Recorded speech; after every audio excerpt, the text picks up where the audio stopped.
After spending the weekend here in Cambodia, the Prime Minister is this morning heading southeast to the island of Bali for the G20 Leaders Summit. And while a meeting of the world's most influential economies is in and of itself very important, it's one meeting that's not yet locked in, which everyone is talking about. Will Anthony Albanese score a sit-down with the Chinese President Xi Jinping?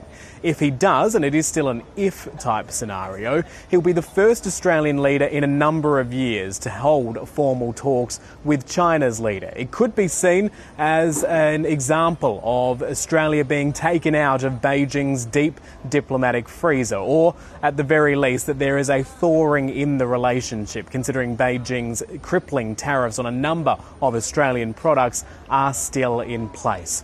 Yesterday, here in Phnom Penh, Anthony Albanese met with the US President Joe Biden.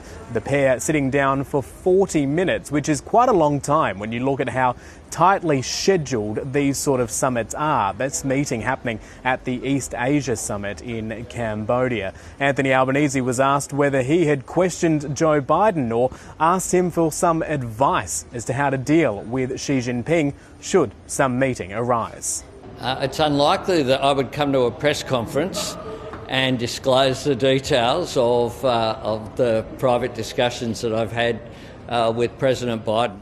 When the Prime Minister arrives in Bali, his first commitment will be to address a group of business leaders at the G20. This is a side summit aptly named the B20. But before he left Phnom Penh, Anthony Albanese visited a touring Indigenous art exhibition, the Walking Through a Songline tour, which premiered in Canberra a number of years ago and is currently here in Cambodia. This is the first stop here in Cambodia, the second stop on Anthony Albanese's Southeast Asian tour in Indonesia, before also appearing at the APEC summit in Thailand at the end of the week.